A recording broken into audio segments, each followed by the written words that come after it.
Hey, TR here. Here to do reading. Oh, excuse me. I meant to grab my mat for this table. Ears ringing. And ears haven't been ringing all day. Fascinating. I'm going to be using the Seasons of the Witch. Ostara. Forgive me if I'm not saying that right. It's the spring equinox oracle deck in the Seasons of the Witch series. I have literally never used this deck before. Oh, my ears ringing. It's fascinating. I believe it's the Aries new moon. So that makes sense that I'd feel finally really pushed to do this. I know you're probably not here for a minute of shuffling and explanation, but this is actually it's interesting too, because this is their final deck. They got this reflective edging on here. It's like sort of this rainbow holographic situation. But this is the final deck they did, which I find very interesting. It feels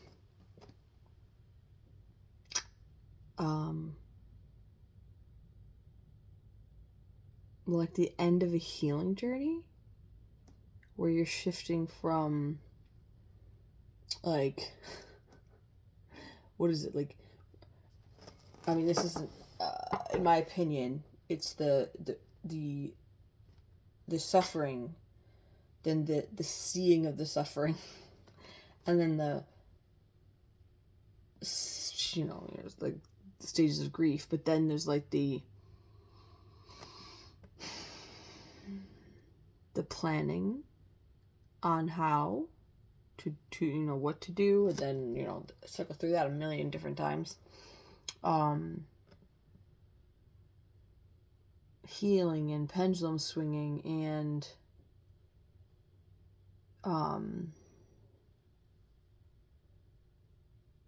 shadow work and isolation and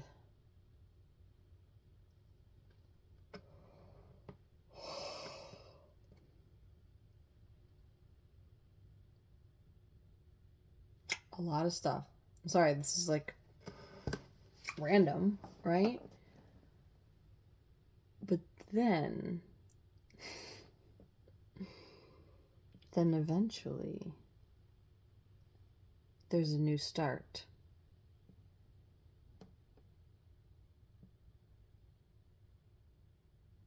All that to say that this deck is the last one they did, which makes sense in terms of like the Fool's Journey, right? That's more of a tarot thing, but this deck of new beginnings, this Aries new moon.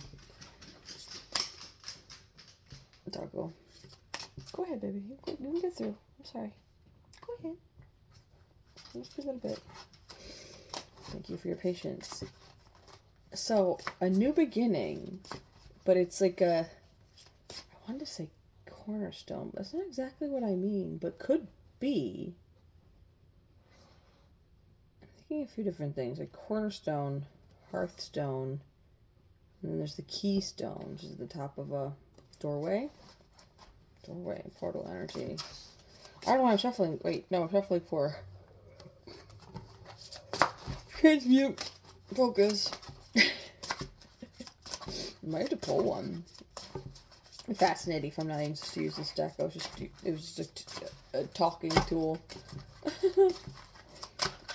I have not pulled from this deck, not once. This is the very first time. And I've been wanting to. I just haven't.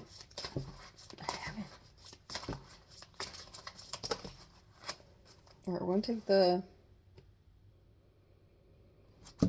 bottom one, which is the one that would be in view. Fascinating.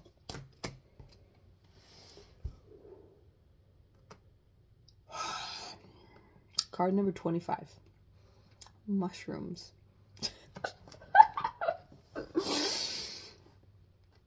Your resilience is unwavering in the pursuit of anything that may come your way.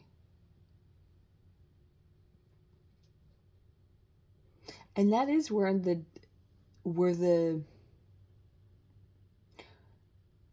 we more or less finally feel safe enough to let the new in. Although this card looks dark, and there is still a bit of hibernation. It's lighter in this room. Like, me looking at it, it seems darker than it is on camera.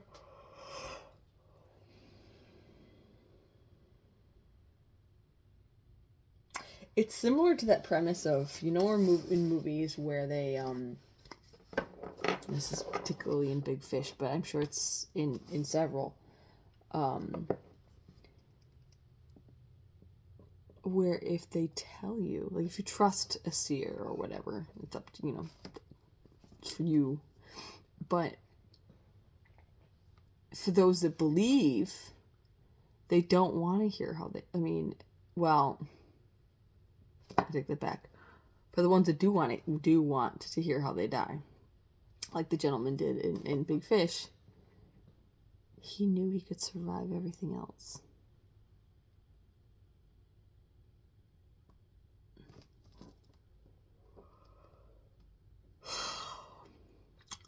Your resilience is unwavering in the pursuit of anything that may come your way. I think, while circumstances will vary over time, maybe we're at a place where we have more of a grasp of what to look out for when it comes to just things heading in funky directions. And that's just like on the earthly plane. I think deeper,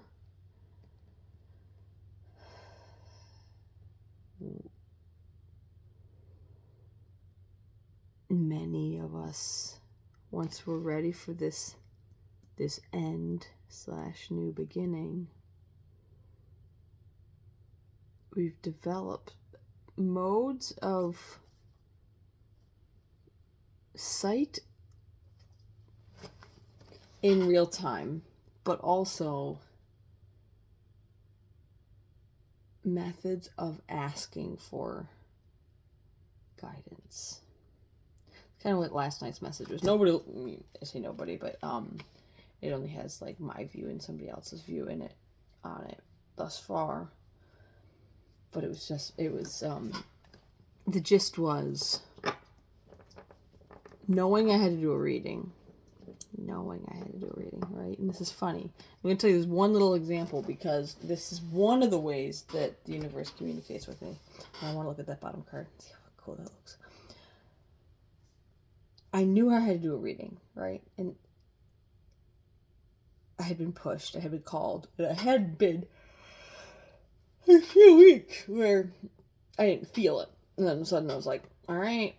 And I was putting it off for maybe a week and a half. I've just been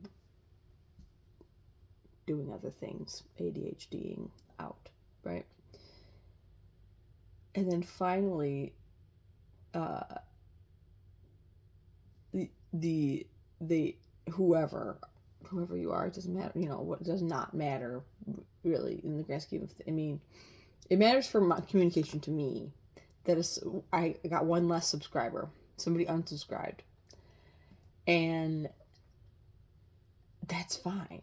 It's just a communication tool for me that you're not on it, and we told you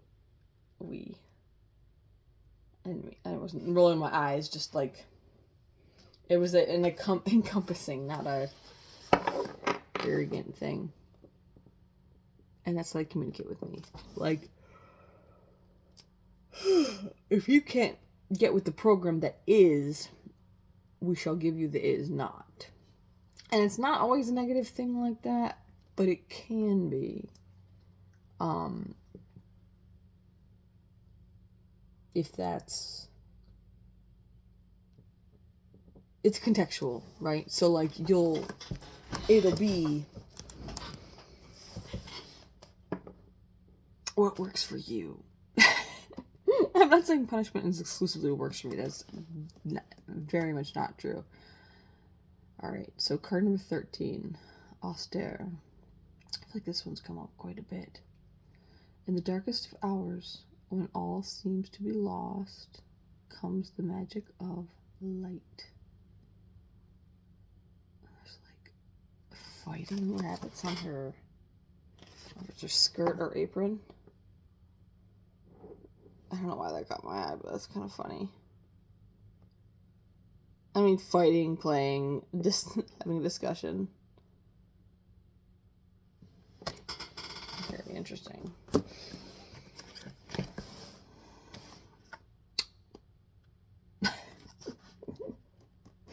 I was like, oh, you should read mushrooms first. I opened right up downstairs, so here we are. Keywords. Dawn is coming. Joy, blessing. In the darkest of hours, when all seems to be lost, comes the magic of light. Austere is the Germanic goddess of spring and dawn, and is the namesake for Easter. Those who are fortunate enough to witness her will receive great joy and many blessings to come. Receiving this card means you can count yourself among the lucky few who are gifted with the renewed sense of hope only spring can bring. Pay close attention, as there are already signs of Austere's influence peeking through the frosty cold exterior of your situation. What seemed like a lost cause will suddenly show the first signs of your circumstances turning around. Austere rules the dawn and reminds you that it is always darkest just before the first few rays of light. Keep your faith steady and trust in the powers that be, as the hardships and challenges you have been facing are receding, and you won't have to stumble in the dark for much longer. It's quite the run-on sentence, forgive me, but I think you got it. This card can even mean finding clarity of purpose and a deeper understanding of why you have suffered for so long. Above all, this is your sign to keep with your current path. You are so very close to the outcomes you desire. Your resilience is unwavering in the pursuit of anything that may come your way. Your pursuit is unwavering. I mean, that feels like a sort of a mantra for austere, even though that's for mushrooms.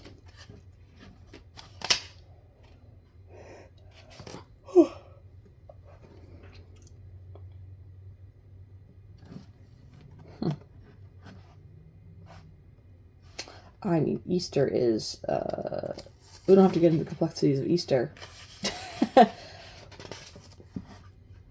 The religious connotations abound. I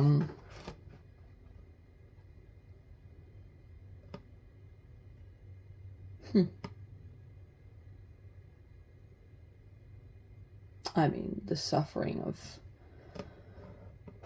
in the light of that person's path, right? Ooh-wee. Okay. Mushrooms. Keywords. Resilience, immunity, and protection.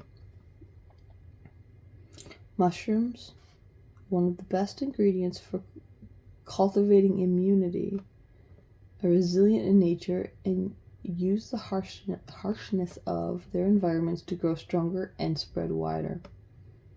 Perhaps that's why they grow in damp, muddy places. They know they have the strength to make it where others have not. Challenges can arise unexpectedly regardless of the cycle you're in, and such obstacles test your strength, shaking your sense of security and serenity, and leaving behind a feeling of uncertainty for what's to come.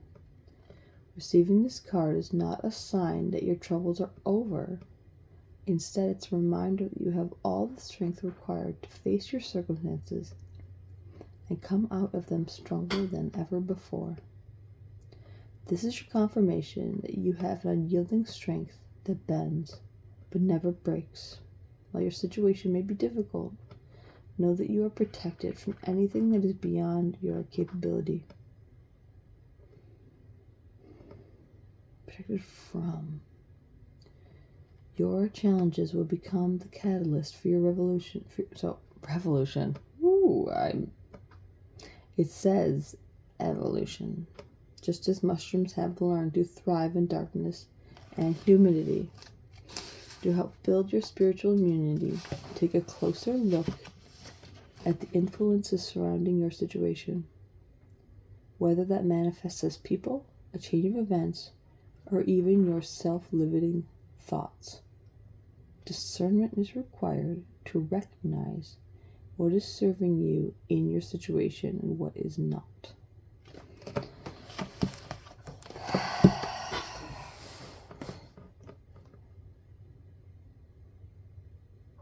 It's a tough one. Because we want to hold on to everything, don't we? And it's not a hoarding. Because it's almost as if like a hoarding of people. I'm going to say people specifically, because that's a big one in the realm of what's not serving you. I mean, certainly like all the very predictable ones, right? Like vices or coping mechanisms. Even, I guess this also could be coping, but wants to be mentioned anyways. Thought processes. I am like lisping like crazy. I got a gap in my teeth.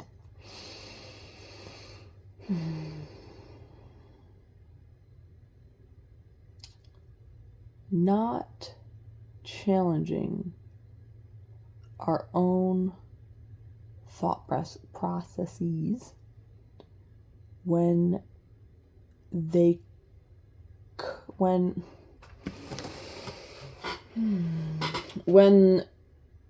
challenging them comes up in your reality, right? If it becomes a point of contention with those around you and or yourself, if it occurs to you, if it crosses your mind that something might not be quite beneficial, take a look at it. Challenge yourself. I mean, write it out. Or what? I was like devil's advocate.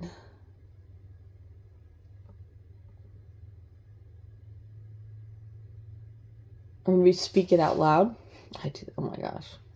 The amount of times in which, I go through phases. One of the ways I do this, I did this last night. I don't know if it was before or after that reading. It wasn't reading, it was that little chat.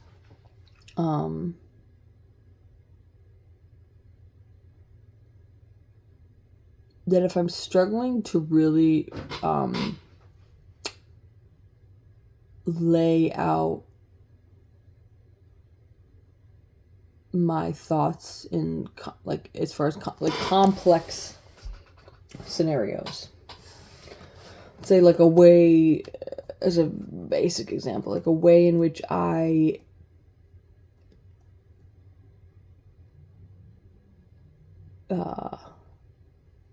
can't, how do I say, like, let's just say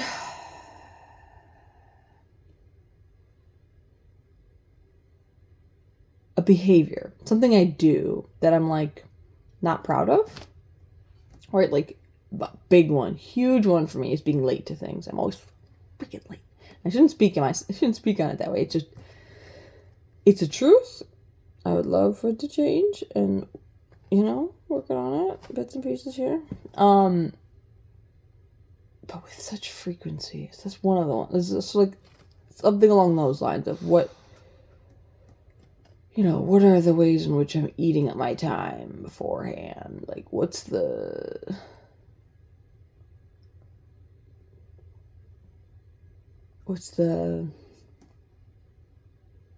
mindset I'm having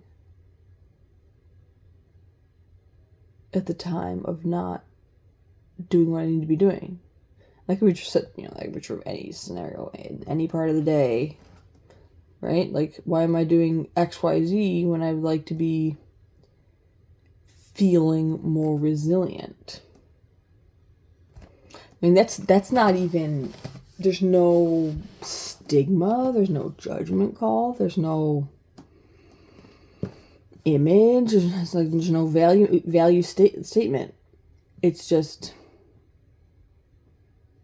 what are the things that I can be doing to feel stronger, healthier, and more energized during my day?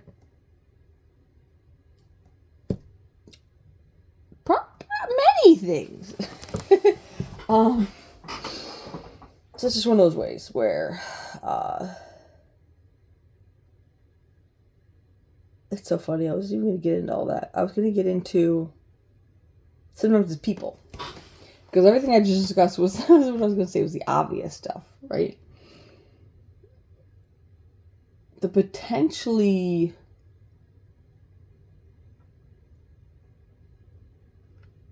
let's just say, like, could be obvious would be people.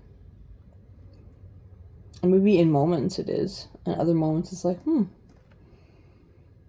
maybe I was being odd or whatever. Maybe I wasn't saying something right. Maybe I was triggered, projecting, yada, yada, yada. You can kind of discern after frequency and, like, depth and frequency of occasions. But we hoard people, don't we? I'm an absolute creative person right now, but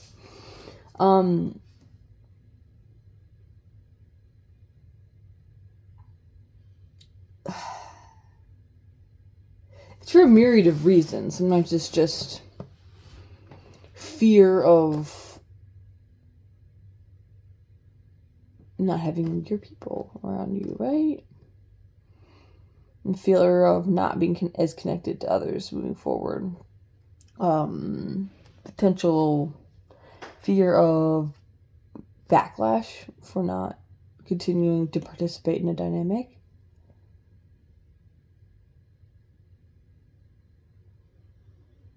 Sometimes fear of our own sense of jumping to conclusions and then feeling regret in the future. What's the way in which to meaningfully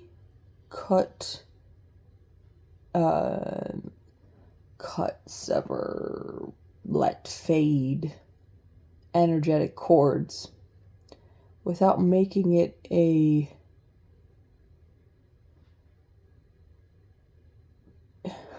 spectacle adjacent situation. And people grow apart all the time. People change in ways that are not aligned and sometimes very, like, this word keeps coming because antithetical is not exactly the word I'm looking for right now, but it keeps popping in. So I'm just going to say it, antithetical, if someone's looking for a word. Perhaps discussions become antithetical to the progress both individuals are seeking because we're traversing different ground.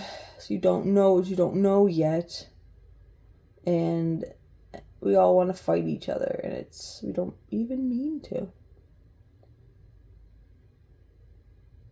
This is a lot of talk. Just talking and talking. I'm sorry. I don't know if any of this was remotely helpful, but you can ask me questions if you want me to pull cards in certain bits, kind of get more insights in certain bits. I think part of this stuff just feels like, on occasion, just having somebody else pondering similar things to you. So for now, we're going to go to bed. I hope you all have a lovely weekend. Maybe I'll pop back on here because it's seeming like that might be a thing to be determined. But for now, good night.